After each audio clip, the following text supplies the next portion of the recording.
Aurelian Caney lunged into the smoke, Whitworth in hand, the long rifle whispering with every breath as the field bucked and trembled around him. The air tasted of cordite and iron, a cold bite at the back of his teeth, and the distant thunder of artillery rolled like a drumbeat through his ribs. Men shouted, horses screamed, and the ground under his feet hummed with the tremor of thousands of souls pressed to a single moment. The rifle's heavy stock rested against his shoulder. His finger found the trigger, steady as a vow. The sight lane opened before him. Bales, a wagon wheel, a crooked fence. Then nothing but the square of the Union earth and the glimmer of the sun on a bayonet's edge. Aurelian's eyes narrowed as if rain clouds were drawn across the sky. And in that narrowing the world simplified to one thing he could do. The Whitworth rifle, cylinder-burdened and long as a man's arm, was the subject of 100 hushed whispers among the Confederate ranks that morning. It had cost $300, a sum many a private would have spent at a tavern for a night's relief, and the price had sparked its own rumor mill. Some called it a fortune to spend on a weapon that could never be used by the poor. Others whispered that only a fool would trust his life to something so dear, so finicky, so blessed with distance. Aurelian, who had learned to reckon death in a breath and not a ledger, understood both truths and neither. The price tag mattered only to the men who kept the ledger, not to him who kept the aim. "Keep your head down," came a low murmur from the trench behind him, a soldier with lips pale and eyes bright with grit. The voice belonged to a man who would never be named. In the same breath as the general or the quartermaster, just a fellow who stood in the same trench and knew what it was to be hungry and afraid and hopeful all at once. "That thing is dear as a church with its own gold trespasser bell." Aurelian didn't lower his face from the sight line. He popped a quick glance to the side, where a patch of sunlight glowed on a tangle of scrub, and then back to the field where the Union line sprawled like a monocle-winked map of ink and shadow. The air shifted a fraction, the kind of shift that carries a man's breath out of him as surely as a kick to the ribs. A bugle blasted somewhere, the metallic note cracking the morning in two like a blade. "The wind'll hold," he murmured to no one in particular, but the rifle felt the words and answered with a sigh of steel along its length. He had fired at ranges longer than most men would admit, and the Whitworth's reputation for long-range accuracy had become a moral talisman among his circle. The rifle's mouth was cold against his cheek.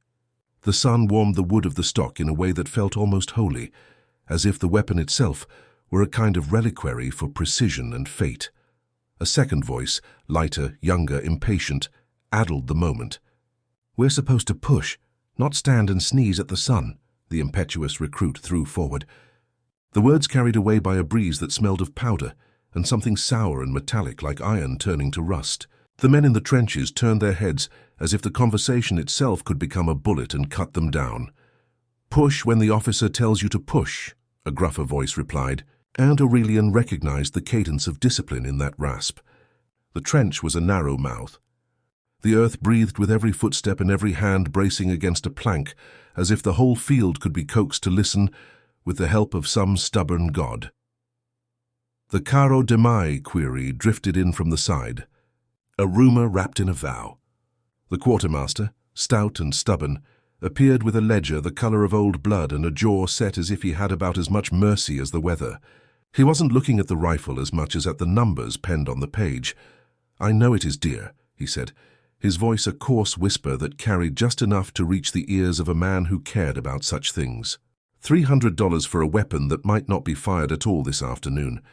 We are not rich men. We cannot gamble with a fortune. Aurelian's gaze remained on the line, where a lone sapling bent like a question against the sky. He did not reply with words. Words could not fix a field or a price or a general's life. He spoke with action, steady breath, measured pull, and the quietness that follows a study of a target so long, you begin to see the world as a line drawn in smoke. The Union general moved with that measured, predictable uncertainty that characterizes men who command glory by the ledger. He rode in a way that told every soul beneath him that he carried command like a burden, heavy, necessary, and mortal. The general's staff followed, with the obvious weariness of people who know that the day's talk will become history, or hinge on one cruel detail that can flip the map. Aurelian's attention pinned on a particular vantage. Among the Union tents, a gap in the fencing, a line of horses, a coffee-stained map laid out across a crate. The general's guard rode astride of 2, then 3, and his horse's ears flicked, as if listening to something only the mountains understood. The distance was longer than a man could see in a single glance, but the Whitworth did not require miracle. It required a patient man, and a moment when the world would let him have his say. Dialogue threaded through the moment like a stubborn thread of silver. A muffled drumbeat echoed across the field, and a voice, this time older, calm, almost pale with fear disguised by certainty, spoke behind a line of men. $300, the elder spoke softly, almost to himself. And yet with this we might steal a mile from the enemy. Aurelian finally broke his silence, his own voice a quiet rasp in the damp air. "A mile is nothing if you cannot stand in it," he said, the words more to the rifle than to any man within earshot. "If a $300 whisper can pull the wind and tilt a line, then I will pay the bill." The quartermaster's eyes flicked up, taking in the lean throat of the rifle, the dark flaw of a scar across the knuckles, where the stock pressed against his skin, the way the barrel's shade congregated into a line of cold intent. He shook his head slowly as if weighing a scale. The field carried it for him, the weight of thousands of eyes. The scent of powder and damp earth, the distant roar that promised more to come. The weapon drowned out the rest of the world for a long, breathless moment. Aurelian counted beads of sweat on his gloves, listened to the whisper of the wind through the broken fence boards, and felt the old ache in the shoulder where distance and risk had carved out a memory. Then the general shifted again, the staff tightening around him as if guards for a storm. "Find him," Aurelian whispered, almost to the rifle as if it were a living thing. The Whitworth answered with the unspoken geometry of a long, patient line of sight, a beacon that could reach beyond arching smoke and dust and the scattered bones of fallen timber. "Ready?" Came a grunt from the trench, a word asked and answered at the same time.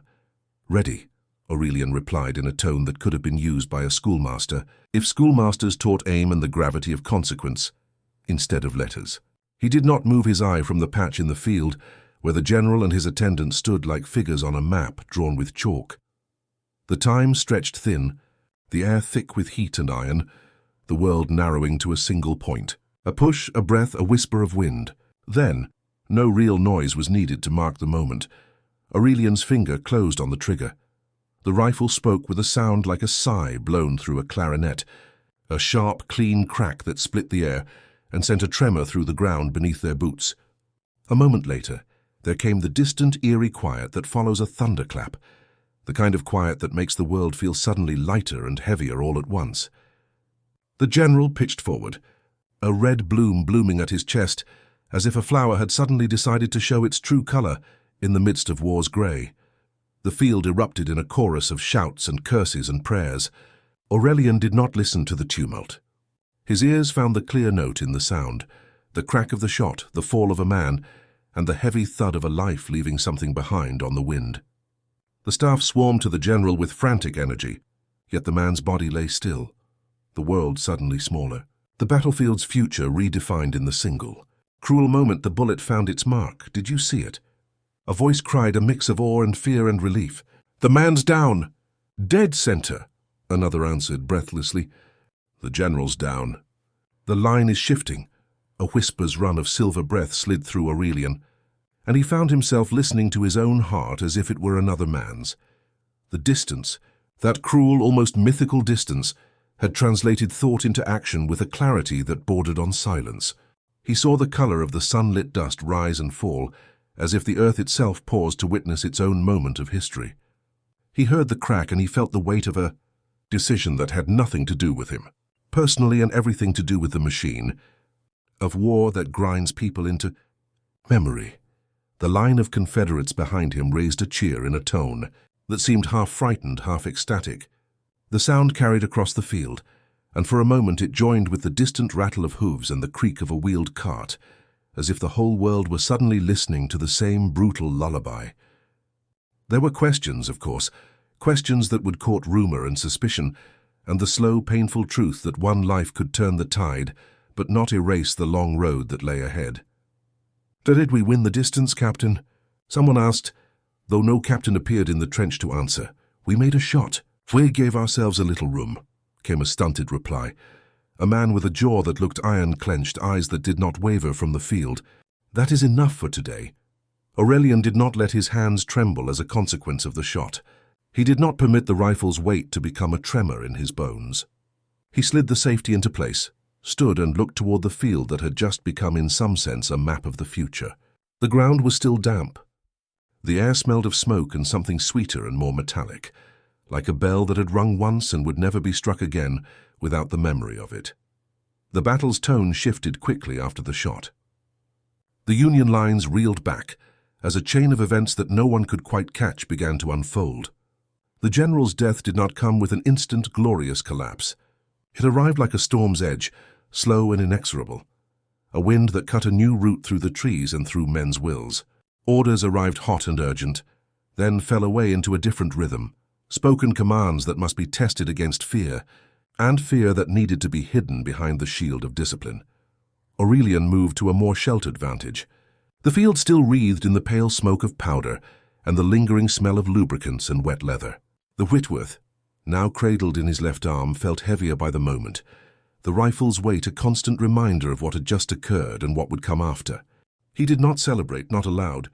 The victory he grasped was a quiet, complicated thing, a braid of relief and dread that wound itself through his chest and never let go. In the hours that followed, as the sun slid toward the eastern woods and the battlefield smelled of scorched earth, Aurelian listened to the men around him exchange quick lines and shorter prayers. The dialogue was crisp, forced by necessity, and the rhythm of it carried the weight of a law that men had memorized in blood and fear and grit. "Sir, the general's death, will it change anything?"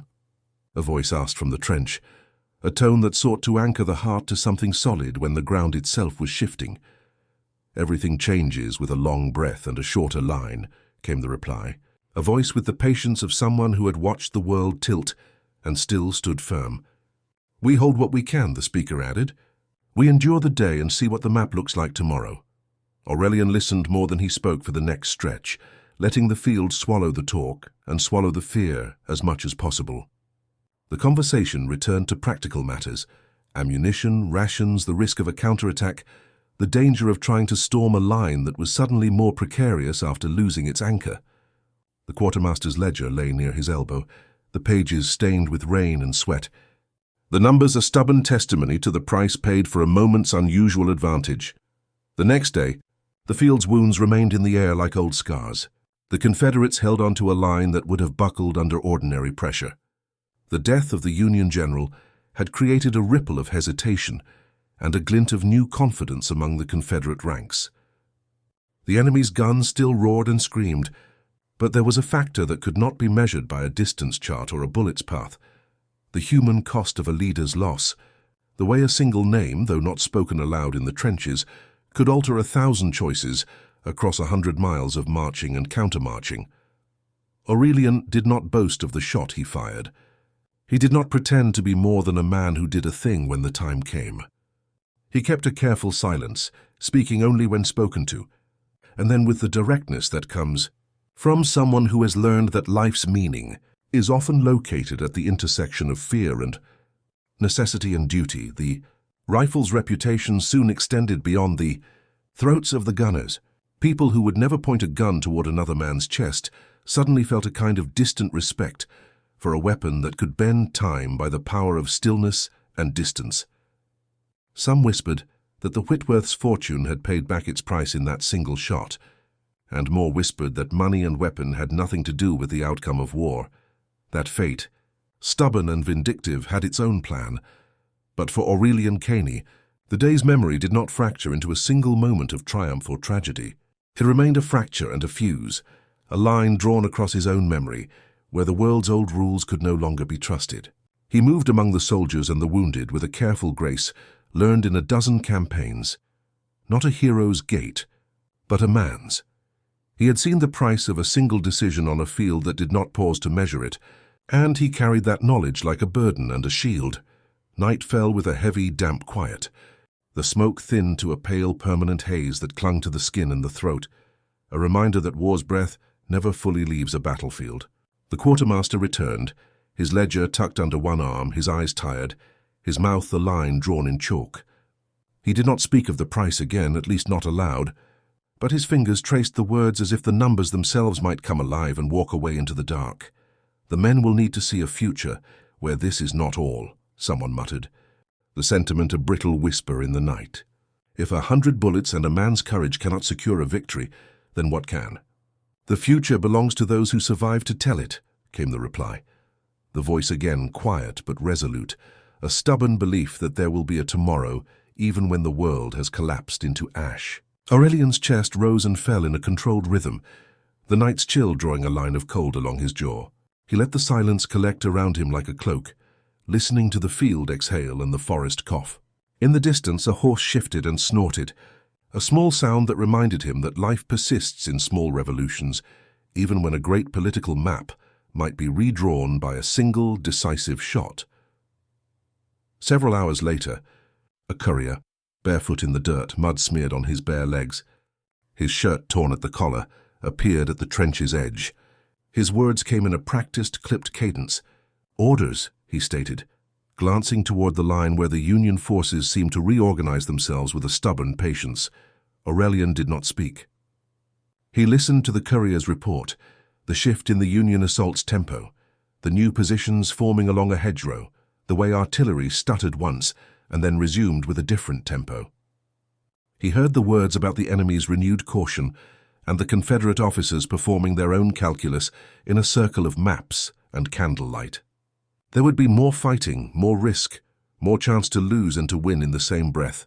And in that breath it became clear to him that the war's long story would be written not by one shot alone, but by the quiet, stubborn courage of men who could hold their nerve when the field demanded a choice.